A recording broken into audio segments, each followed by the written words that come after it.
Hi friends, ಎಲ್ಲರಿಗೂ ಕನ್ನಡತಿ ಅಡುಗೆ ಚಾನಲ್ಗೆ ಸ್ವಾಗತ. ಇವತ್ತು ನಾನೊಂದು ಹೊಸ ಥರದ ಬ್ರೇಕ್ಫಾಸ್ಟ್ ರೆಸಿಪಿಯನ್ನು ನಿಮಗೆ ಮಾಡಿ ತೋರಿಸ್ತಾ ಇದ್ದೀನಿ. ಇಲ್ಲಿ ನಾನು ಅತಿ ಕಡಿಮೆ ಎಣ್ಣೆ ಬಳಸಿ ತುಂಬಾ ಹೆಲ್ದಿಯಾಗಿಯೂ ಮಾಡಿ ತೋರಿಸ್ತಾ ಇದ್ದೀನಿ. ಒಂದೇ ಥರದ ಬ್ರೇಕ್ಫಾಸ್ಟ್ ತಿಂದು ಬೋರ್ ಆಗಿತ್ತಂದರೆ ಈ ರೆಸಿಪಿಯನ್ನು ನೀವು ಖಂಡಿತನೂ ಟ್ರೈ ಮಾಡ್ಬೋದು. ಇಲ್ಲಿ ಒಂದು ಮಿಕ್ಸರ್ ಜಾರ್ಗೆ ನಾನು 1 ಕಟ್ಟಿನಷ್ಟು ಪಾಲಕ್ ಸೊಪ್ಪನ್ನು ತೊಳೆದ್ಬಿಟ್ಟು ಸಣ್ಣದಾಗಿ ಕಟ್ ಮಾಡಿ ಹಾಕ್ತಾ ಇದ್ದೀನಿ.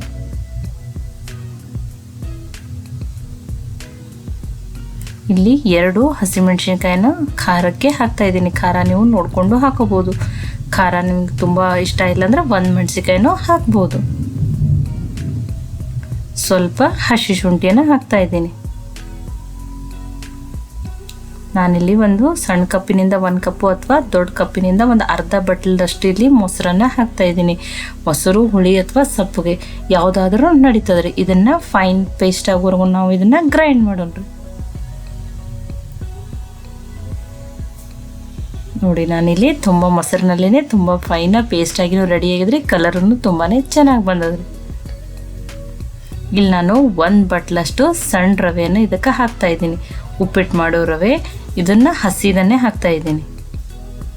2 ಸ್ಪೂನ್ ಆಗಷ್ಟು ನಾನು ಇಟ್ಕೊಂಡಿರುವಂಥ ಗೋಧಿ ಹಿಟ್ಟನ್ನು ಹಾಕಿದ್ದೀನಿ. ಸ್ವಲ್ಪ ನೀರು, ಒಂದು 2-3 ಸ್ಪೂನ್ ಆಗಷ್ಟೇ ನೀರನ್ನು ಆ ಮೊಸರಿನ ಬಟ್ಲಲ್ಲಿ ಹಾಕ್ತಾ ಇದ್ದೀನಿ. ರುಚಿಗೆ ತಕ್ಕಷ್ಟು ಉಪ್ಪು. ಇದನ್ನು ಇನ್ನೊಂದು ಸ್ವಲ್ಪನೇ ಗ್ರೈಂಡ್ ಮಾಡೋಣ್ರಿ. ರವಾ ಹಿಟ್ಟು ಚೆನ್ನಾಗಿ ಅದ್ರೊಳಗೆ ಮಿಕ್ಸ್ ಆಗಬೇಕು. ನೋಡಿ, ರವಾ ಹಿಟ್ಟು ಎಲ್ಲನೂ ಅದ್ರೊಳಗೆ ಪಾಲಕ್ ಸೊಪ್ಪಿನೊಳಗೆ ಚೆನ್ನಾಗಿ ಮಿಕ್ಸ್ ಆಗಿದ್ರಿ. ಇದನ್ನು ನಾನು ಬೇರೆ ಪಾತ್ರೆಗೆ ಹಾಕೋತೀನಿ. ನೋಡಿ, ಈಗ ರುಬ್ಬಿಟ್ಕೊಂಡಿರೋದನ್ನು ಈ ಪಾತ್ರೆಗೆ ಹಾಕೊಂಡಿನಿ.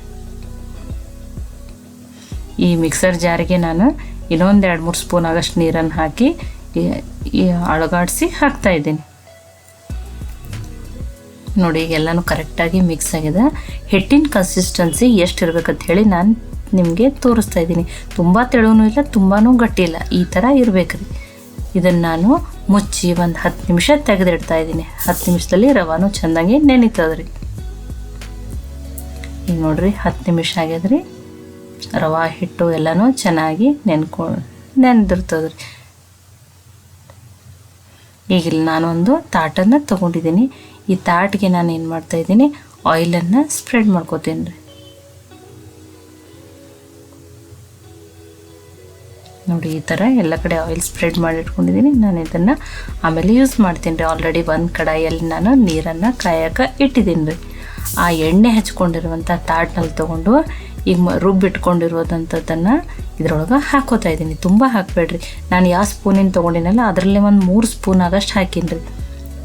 ಹಾಕಿ ಇಲ್ಲಿ ಎಲ್ಲ ಕಡೆ ಕರೆಕ್ಟಾಗಿ ಸ್ಪ್ರೆಡ್ ಮಾಡ್ಕೋತೀನಿ ರೀ. ಇದು ತುಂಬ ದಪ್ಪಗೂ ಆಗಬಾರ್ದು, ತುಂಬ ತೆಳುವಾಗಿನೂ ಆಗಬಾರ್ದು. ನಾನು ಈ ಪ್ಲೇಟಿಗೆ ಒಂದು ಆ ಸ್ಪೂನಿಂದ 3 ಸ್ಪೂನ್ ಆಗಷ್ಟು ಹಾಕಿ ಎಲ್ಲ ಕಡೆ ಈ ರೀತಿ ಸ್ಪ್ರೆಡ್ ಮಾಡ್ಕೊಂಡಿನಿ. ಸ್ಪ್ರೆಡ್ ಮಾಡಿಕೊಂಡು ಇದನ್ನು ಆ ನೀರಿನ ಮೇಲೆ ಇಟ್ಟು, ಅಂದರೆ ಆ ಸ್ಟೀಮ್ ಮಾಡೋ ಸಲುವಾಗಿ ಅದ್ರ ಮೇಲೆ ಇಟ್ಟು ನಾನು ಮುಚ್ಚಿ ಒಂದು 5 ನಿಮಿಷ ಹೈ ಫ್ಲೇಮಲ್ಲೇ ಇದನ್ನು ಸ್ಟೀಮ್ ಮಾಡ್ಕೋತೀನಿ ರೀ.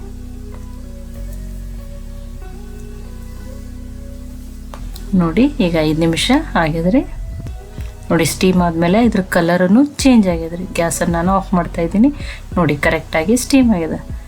ಯಾವುದೇ ರೀತಿ ಕೈಗೂ ಇನ್ನೂ ಅಂಟಿಲ್ರಿ. ಇದನ್ನು ನಾನು ತೆಗೆದುಬಿಟ್ಟು ಒಂದು ಸ್ವಲ್ಪ ಹೊತ್ತು ಆರ್ಲಕ್ಕೆ ಬಿಡ್ತಾ ಇದ್ದೀನಿ ರೀ. ಆರಿದ್ಮೇಲೆ ನಾನು ತೆಗೆದು ತೋರಿಸ್ತೀನಿ ನಿಮಗೆ. ನೋಡಿ, ಕರೆಕ್ಟಾಗಿನೂ ಆರಿದ್ರಿ. ನಾನು ಕಟ್ ಮಾಡ್ತಾಯಿದ್ದೀನಿ. ಕನ್ನಡತಿ ಅಡುಗೆ ಚಾನಲನ್ನು ಸಬ್ಸ್ಕ್ರೈಬ್ ಮಾಡಿ, ಬೆಲ್ ಐಕಾನ್ ಪ್ರೆಸ್ ಮಾಡಿರಿ. ನೋಡಿ, ಎಣ್ಣೆ ಹಚ್ಚಿರೋದ್ರಿಂದ ಯಾವುದೇ ರೀತಿ ಅಂಟೋದಿಲ್ಲ. ಆರಾಮ್ಸೆ ನೀವು ಇದನ್ನು ತೆಗಿಬೋದು. ನೋಡಿಲ್ರಿ, ನಾನು ನಿಮ್ಗೆ ತೆಗೆದು ತೋರಿಸಿದ್ದೀನಿ ರೀ. ಸ್ವಲ್ಪ ಅಲ್ಲಷ್ಟೇ ಬೇಗ ಜಗ್ಗೋದ್ರಿಂದ ಸ್ವಲ್ಪ ಕಟ್ಟಾಗಿದ್ರಿ. ಇದನ್ನು ನಾನು ಈ ರೀತಿ ರೋಲ್ ಮಾಡಿ ತೋರಿಸ್ತಾ ಇದ್ದೀನಿ. ನೋಡಿ, ನೋಡೋಕ್ಕೂ ಎಷ್ಟು ಚೆನ್ನಾಗಿ ಕಾಣತ್ತದ್ರಿ. ತುಂಬ ಹೆಲ್ದಿನೂ ಇರ್ತದೆ ರೀ. ಟೇಸ್ಟು ಮೊಸರು ಹಾಕಿರೋದ್ರಿಂದ ಹುಳಿ ಟೇಸ್ಟು ತುಂಬಾ ಚಲೋ ಇರ್ತದೆ ರೀ. ನಾನು ಇನ್ನೂ ಈ ಪ್ಲೇಟ್ ನಾನು ಎಲ್ಲವನ್ನೂ ನಿಮ್ಗೆ ತೆಗೆದು ತೋರಿಸ್ತೀನಿ ರೀ. ಎಣ್ಣೆ ಹಚ್ಚಿ ನಾವು ತಳಗಡೆ ಎಣ್ಣೆ ಹಚ್ಚಿ ಸ್ಟೀಮ್ ಮಾಡಿರೋದ್ರಿಂದ ಇದು ಯಾವುದೇ ತೊಂದರೆ ಆಗೋದಿಲ್ಲ. ನೀವು ಆರಾಮ್ಸೆ ತೆಗಿಬೋದು. ನೋಡಿ, ಎಲ್ಲವನ್ನೂ ನಾನು ನಿಮಗೆ ತೆಗೆದು ತೋರಿಸ್ತೀನಿ.